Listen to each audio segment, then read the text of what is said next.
Assalamualaikum warahmatullahi wabarakatuh. Perkenalkan, nama saya Nazwa Ariela Nasrifa dengan NIM 2210852009.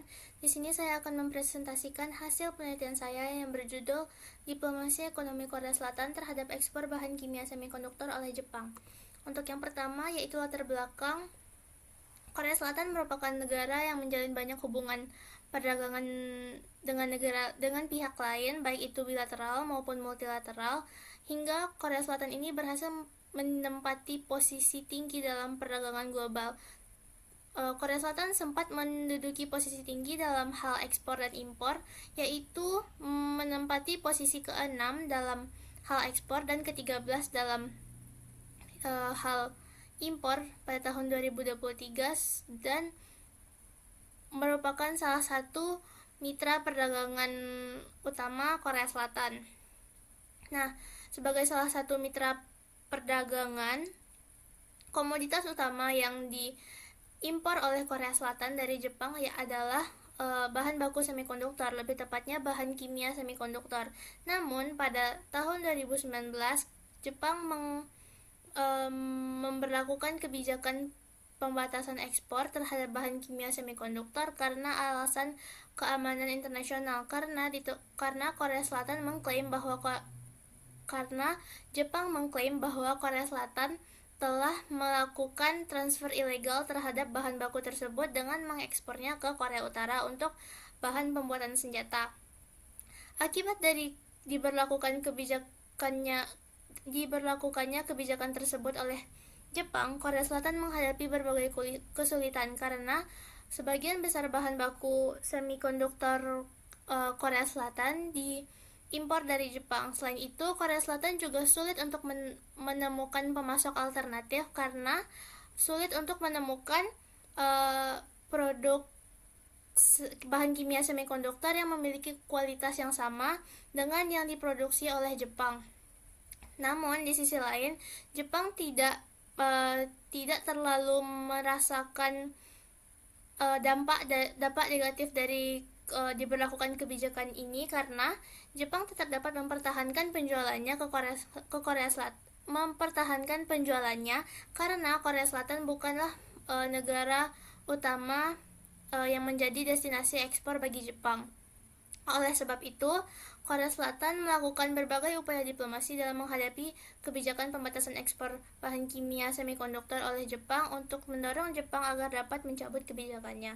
Rumusan masalahnya, kebijakan pembatasan ekspor bahan kimia semikonduktor yang diberlakukan oleh Jepang yang memiliki alasan resmi karena alasan keamanan nasional menyebabkan Korea Selatan kesulitan untuk mencari pemasok alternatif karena sulit untuk mendapatkan produk yang memiliki tingkat kemurnian yang tinggi yang sama dengan buatan Jepang. Selain itu, tingkat ketergantungan Korea Selatan terhadap Jepang yang tinggi juga membuat Korea Selatan sudah terlalu bergantung dan susah untuk menemukan negara lain yang dapat menjual produk tersebut ke Korea Selatan.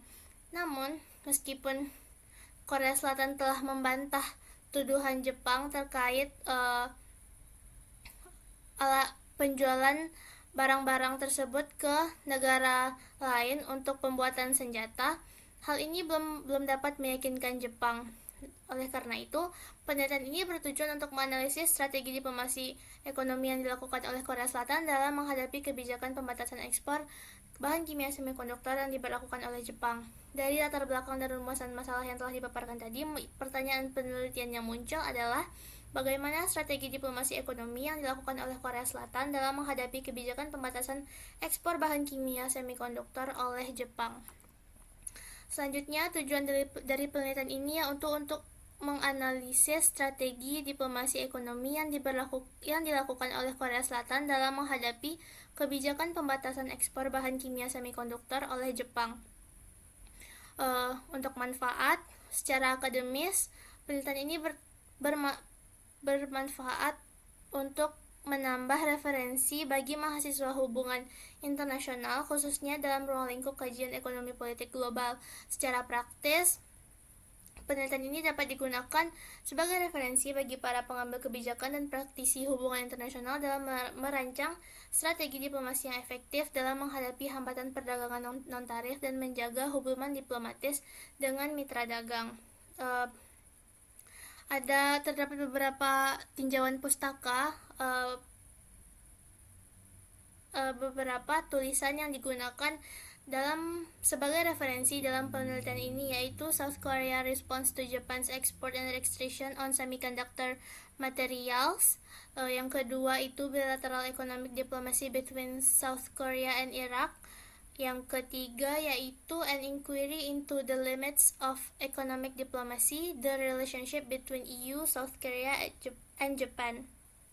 Yang keempat yaitu The Impact of Economic Diplomacy on South Korea, a perspective on the Asia-Pacific region in the post-Cold War era. Dan yang terakhir yaitu kepentingan Jepang membatasi ekspor bahan baku semikonduktor ke Korea Selatan. Selanjutnya yaitu penelitian ini jenis penelitian ini adalah kualitatif deskriptif dengan batas penelitian yaitu antara tahun 2019 ketika kebijakan ini pertama kali diberlakukan hingga tahun 2023 ketika Jepang mencabut kebijakan pembatasan ekspor ini. Selanjutnya unit analisisnya yaitu Korea Selatan, unit eksplanasinya yaitu ekspor bahan kimia semikonduktor oleh Jepang. Tingkat analisis berada pada tingkat negara. Penelitian ini juga dilakukan dengan menggunakan studi pustaka melalui bahan bacaan seperti artikel jurnal, buku, situs resmi pemerintah, dan berita online. Teknik analisis data yang digunakan dalam penelitian itu yaitu teknik analisis data oleh Sugiono, yang dilakukan dengan 3 langkah. Yang pertama, reduksi data, yaitu melakukan seleksi terhadap data yang relevan. Yang kedua, penyajian data, menyajikan data dalam bentuk teks yang bersifat naratif. Yang selanjutnya akan ditarik kesimpulan dan verifikasi. Kerangka konseptual yang digunakan dalam penelitian ini adalah diplomasi ekonomi oleh Nicholas Bain dan Stephen Woolcock. Menurut Bain dan Woolcock, diplomasi ekonomi merupakan proses negosiasi kerjasama internasional yang menyediakan kerangka kerja yang dapat memfasilitasi pertukaran ekonomi internasional sehingga pertumbuhan ekonomi dapat terjadi secara berkelanjutan. Ada 4 variabel dalam diplomasi ekonomi oleh Stephen Woolcock. Ada 4 strategi diplomasi, yaitu yang pertama involving ministers dengan melibatkan menteri negara. Yang kedua yaitu bringing in non-state actors, melibatkan pihak-pihak di luar pemerintahan dalam proses pengambilan keputusan. Yang ketiga yaitu greater transparency, yaitu memberikan keterbukaan informasi yang lebih baik kepada publik. Dan yang terakhir yaitu using institutions, tentang bagaimana sebuah negara menggunakan institusi domestik ataupun internasional dalam menyelesaikan isu yang sedang dihadapi. Selanjutnya bab 2 yaitu membahas tentang kerjasama ekonomi Korea Selatan dengan Jepang. Kerjasama ekonomi Korea Selatan dan Jepang itu bermula pada tahun 1910. Korea Selatan itu merupakan negara bekas jajahan Jepang. Karena pada tahun 1910, Korea Selatan secara resmi dianeksasi oleh Jepang melalui Japan-Korea Annexation Treaty. Namun, setelah beberapa tahun, tepatnya pada tahun 1965, kedua negara sepakat untuk menormalisasi hubungan diplomatik melalui Basic Treaty yang menyatakan bahwa kedua negara telah secara resmi menyelesaikan masalah-masalah terkait dan menormalisasi hubungan diplomatik mereka. Jepang juga memberikan bantuan dana sebesar $800 juta untuk pembangunan di Korea Selatan. Nah, sebagai negara bekas jajahan Jepang, perekonomian Korea Selatan itu sangat bergantung terhadap Jepang sehingga sangat mudah untuk terjadi ketidakseimbangan dalam perdagangan kedua negara. Meskipun demikian, Hubungan kedua negara ini tergolong harmonis dan kedua negara ini aktif dalam berbagai forum ekonomi internasional seperti ASEAN Plus 3, APEC, dan berbagai kerjasama ekonomi lainnya. Nah, selanjutnya yaitu terkait perdagangan bilateral bahan kimia semikonduktor Korea Selatan dan Jepang. Nah, industri semikonduktor itu merupakan industri yang memiliki rantai pasokan atau global supply chain, sehingga industri ini membutuhkan keterlibatan banyak negara dalam produksinya.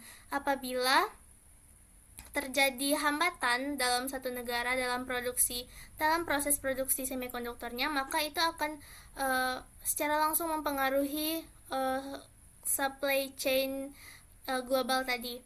Nah, dalam global supply chain, Jepang dan Korea memiliki peran yang juga cukup besar karena Jepang merupakan produk utama yang dihasilkan oleh Jepang adalah DRAM dan chip yang digunakan untuk perangkat keras komputer. Nah, Korea Selatan memiliki tingkat ketergantungan yang tinggi pada impor dari Jepang untuk produk bahan baku semikonduktor seperti bahan kimia, gas, dan wafer.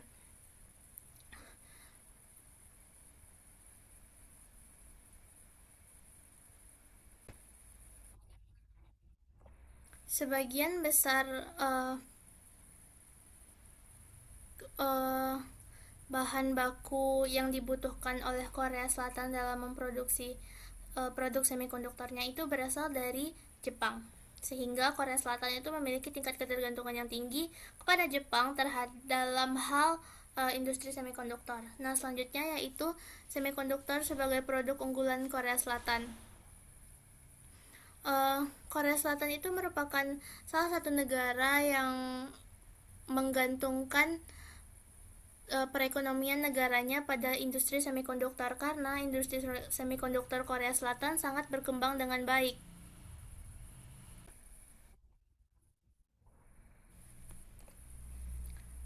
Keberhasilan Korea Selatan dalam mengembangkan industri semikonduktor menjadikan industri ini sebagian besar pemasukan negara ini berasal dari ekspor produk semikonduktor. Nah, dua perusahaan utama semikonduktor di Korea Selatan yaitu Samsung dan SK Hynix merupakan dua dari 5 perusahaan yang mampu memproduksi chip paling canggih secara komersial saat ini, sehingga bisa dilihat bagaimana keberhasilan Korea Selatan dalam mengembangkan industri semikonduktornya. Selain itu,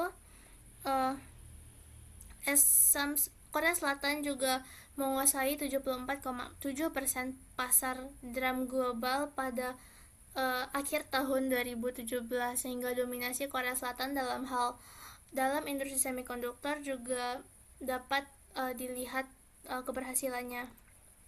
Yang selanjutnya yaitu bab 3 terkait kebijakan pembatasan ekspor bahan kimia semikonduktor oleh Jepang. Kebijakan ini dilatar belakangi oleh alasan utama pemerintah Jepang dalam membatasi ekspor bahan kimia semikonduktor ke Korea Selatan adalah masalah keamanan nasional, karena Jepang mengklaim bahwa Korea Selatan telah melakukan transfer ilegal bahan-bahan kimia semikonduktor ke negara ketiga yaitu Korea Utara.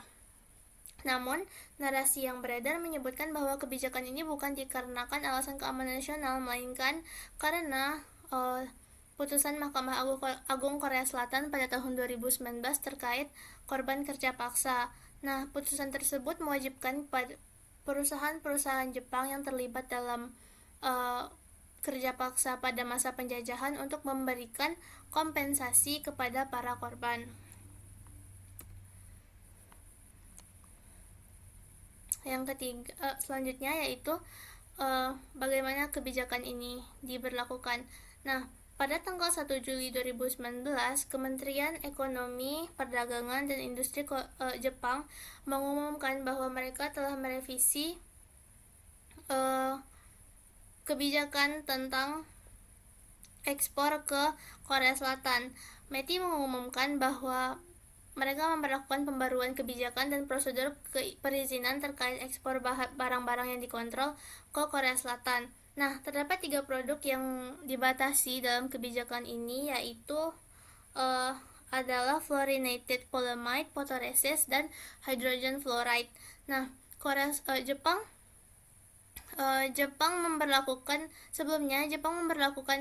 lisensi umum terhadap ketiga produk ini, yang artinya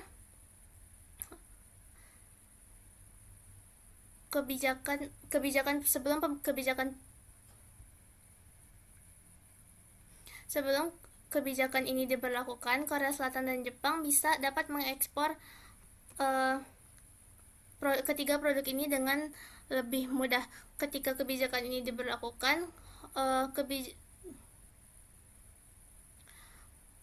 izin ekspor untuk ketiga produk ini menjadi prosedur untuk mendapatkan izinnya menjadi lebih susah karena membutuhkan waktu yang lebih lama, dan yaitu 90 hari, dan lamanya proses ini menyebabkan terjadinya ketidakpastian dalam ekspor produk-produk ini. Nah, selain memperlakukan sistem lisensi khusus pada ketiga produk ini, Jepang juga menghapus Korea Selatan dari whitelist, yaitu negara-negara yang mendapatkan perlakuan khusus dalam hal ekspor dengan Jepang. Akibat diberlakukannya ini, Korea Selatan melakukan berbagai upaya dan dialog dengan pemerintah Jepang untuk dapat mencabut kebijakan ini karena sangat merugikan Korea Selatan. Nah, akhirnya dalam dialog kebijakan pengendalian ekspor Korea Selatan dan Jepang yang ke-9 yang diadakan pada Maret 2023, pemerintah Jepang menangguhkan peraturan ekspor yang sebelumnya mereka batasi terhadap tiga barang berupa bahan kimia semikonduktor, dengan kembali memberlakukan sistem Special General Comprehensive Permit seperti yang berlaku sebelum Juli 2019, sehingga Korea Selatan sudah tidak lagi harus menunggu dan memasukkan izin individu ketika akan melakukan impor, sehingga perusahaan-perusahaan Jepang tidak harus lagi memasukkan izin individu ketika akan mengekspor produk bahan kimia semikonduktor ke Korea Selatan. Nah, secara resmi, ketegangan antara Korea Selatan resmi berakhir pada 27 Juni 2023 ketika Jepang mengumumkan bahwa mereka telah memulihkan Korea Selatan di dalam whitelist dan memberikan akses ekspor bahan kimia semikonduktor kembali ke Korea Selatan. Nah, yang terakhir yaitu di bab 4, yaitu analisis diplomasi Korea Selatan terhadap kebijakan ekspor bahan kimia semikonduktor oleh Jepang dengan menggunakan konsep diplomasi ekonomi oleh Nicholas Bain dan Stephen Woolcock. Yang pertama yaitu involving ministers. Dalam menghadapi kebijakan pembatasan ekspor, Korea Selatan melibatkan menteri dan kepala negara dalam proses negosiasi dengan pemerintah Jepang melalui dialog dan pertemuan bilateral untuk dapat mencapai solusi diplomatik dan menyelesaikan masalah pembatasan yang diberlakukan oleh Jepang. Nah, beberapa pertemuan dan dialog tingkat menteri yang dilakukan pada periode kebijakan ini diberlakukan yaitu dialog bilateral antar menteri yang dilakukan secara daring maupun langsung ketika kebijakan ini diberlakukan. Yang kedua yaitu adalah dialog kebijakan pengendalian ekspor. Dialog ini merupakan dialog rutin yang bahkan sudah ada sebelum kebijakan ini diberlakukan, yang bertujuan untuk mendiskusikan terkait kepentingan masing-masing negara dalam hal ekspor sehingga dapat mencapai kepentingan bersama. Yang ketiga yaitu dialog bilateral dalam pertemuan multilateral. Korea Selatan dan Jepang juga secara aktif melakukan dialog bilateral dalam pertemuan-pertemuan seperti dalam sidang umum PBB untuk membahas terkait kebijakan ekspor bahan kimia semikonduktor yang diberlakukan Jepang dan mendorong Jepang untuk segera mencabut kebijakannya. Nah, keempat yaitu dalam the Fifth Conference of State Parties to the Arms Trade Treaty. Nah, dalam pertemuan ini Korea Selatan dan Jepang mendiskusikan terkait kebijakan pembatasan ekspor. Nah, selain itu dalam pertemuan ini juga perwakilan dari Kementerian Industri Korea Selatan melakukan acara sampingan semacam seminar untuk mempromosikan sistem pengendalian ekspor Korea Selatan dan menyatakan bahwa sistem pengendalian ekspor Korea Selatan sudah dilakukan sesuai dengan norma internasional yang berlaku, sehingga hal ini membantah tuduhan Jepang yang menyatakan bahwa Korea Selatan telah melakukan transfer ilegal ke negara lain. Yang kedua yaitu bringing in non-state actors. Korea Selatan dalam menghadapi kebijakan pembatasan ekspor bahan kimia semikonduktor oleh Jepang melibatkan perusahaan-perusahaan utama semikonduktor di Korea Selatan seperti Samsung Electronics, SK Hynix, dan LG. Presiden Korea Selatan pada saat kebijakan ini baru saja diberlakukan melakukan pertemuan dengan perwakilan dari perusahaan besar seperti Samsung dan LG untuk menemukan solusi dari kebijakan ini. Dalam pertemuan tersebut, Presiden Korea Selatan juga menyatakan bahwa pemerintah Korea Selatan akan segera menemukan solusi diplomatik untuk menyelesaikan permasalahan ini dengan Jepang.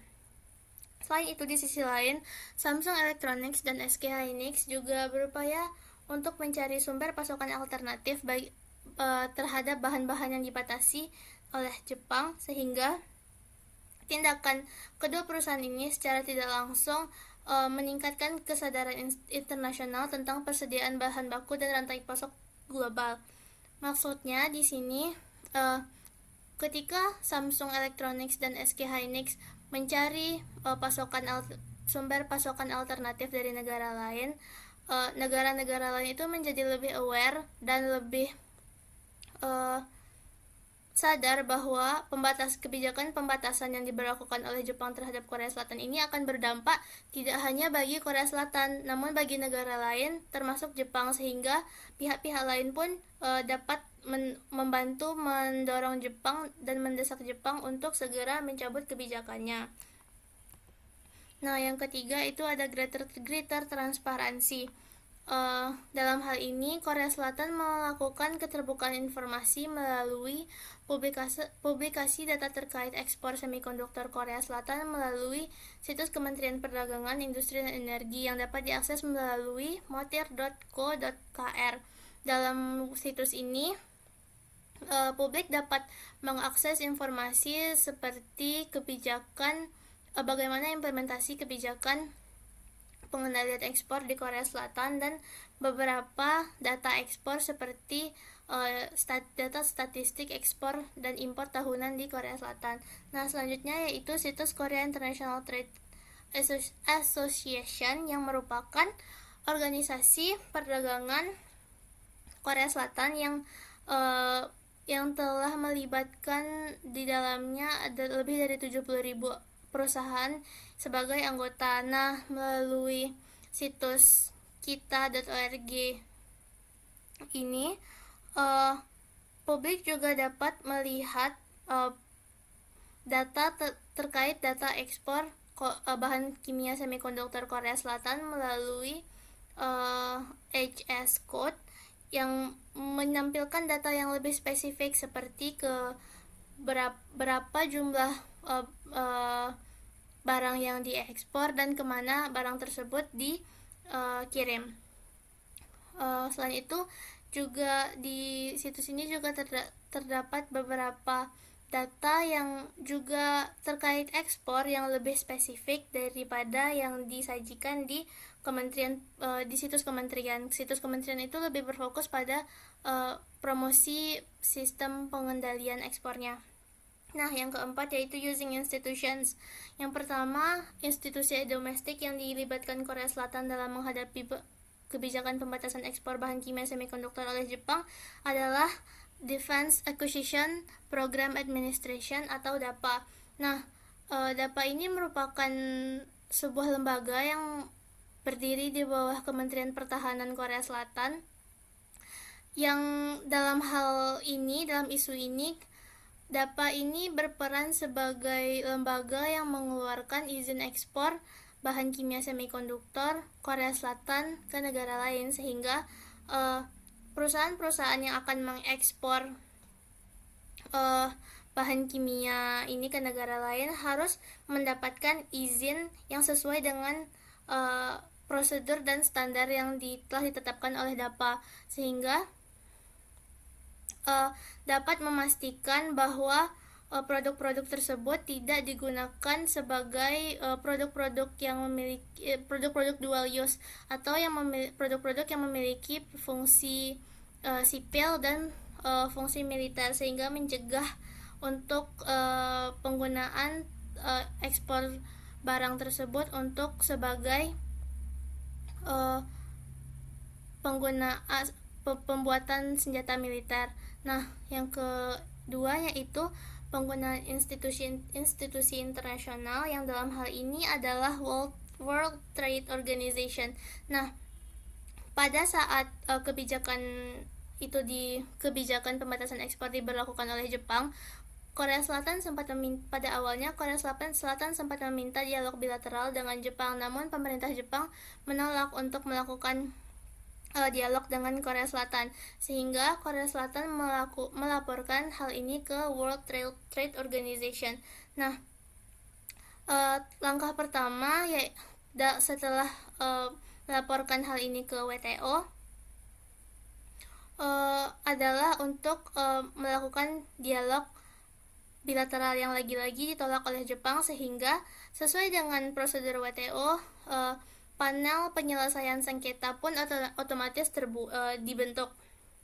Nah, namun pada seiring dengan upaya diplomasi Korea Selatan yang lain dan dialog rutin yang dilakukan oleh kedua negara, ketika panel ini sudah terbentuk, kedua negara justru malah setuju untuk menangguhkan perkembangan kasus ini di WTO dan lebih memilih untuk menyelesaikannya dan melalui upaya diplomasi bilateral antara kedua negara. Nah, setelah ditangguhkan pada tahun 2023, ketika Jepang mengumumkan bahwa lisensi individu tidak lagi dibutuhkan untuk ekspor 3 bahan kimia yang sebelumnya dibatasi, Korea Selatan menyatakan bahwa mereka akan mencabut laporan mereka terkait kebijakan Jepang ini dan akan menyelesaikan permasalahan ini melalui dialog diplomatik bilateral dengan Korea Selatan, sehingga pada akhirnya laporan Korea Selatan terhadap Jepang ke WTO ini tidak diselesaikan sesuai dengan prosedur WTO, karena kedua negara telah menemukan solusi sendiri melalui dialog bilateral kedua negara. Yang terakhir yaitu penutup. Kesimpulannya yaitu dengan involving ministers, Korea Selatan menempatkan keterlibatan langsung pejabat tingkat tinggi dalam mengelola eskalasi sengketa perdagangan dengan Jepang. Kedua, yaitu dengan bringing in non-state actors, Korea Selatan memanfaatkan aktor negara sebagai bagian integral dari diplomasi ekonominya. Yang ketiga, dengan greater transparency, Korea Selatan berhasil menunjukkan bahwa sistem pengendalian ekspornya telah memenuhi standar internasional dan tidak melanggar. Yang keempat, yaitu dengan using institutions, Korea Selatan memperlihatkan bahwa dengan mengombinasikan pemanfaatan institusi domestik dalam pengawasan sistem pengendalian domestik dan internasional dalam pengawasan sistem pengendalian ekspor dapat mendukung keberhasilan diplomasi ekonomi Korea Selatan. Adapun saran untuk penelitian selanjutnya yaitu untuk dapat menganalisis strategi diplomasi ekonomi Korea Selatan dalam menghadapi kebijakan pembatasan ekspor dengan kerangka konsep dari ahli yang berbeda. Selain itu, penelitian selanjutnya juga dapat untuk menganalisis upaya Korea Selatan dalam mempromosikan sistem pengendalian ekspornya dari perspektif diplomasi publik, sehingga dapat menambah temuan lain dari penelitian ini. Yang kedua yaitu bagi pembuat kebijakan di Indonesia,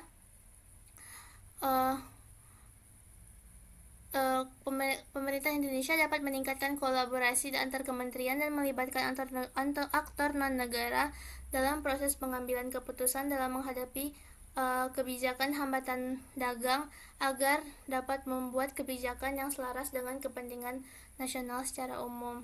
Sekian presentasi dari saya. Wassalamualaikum warahmatullahi wabarakatuh.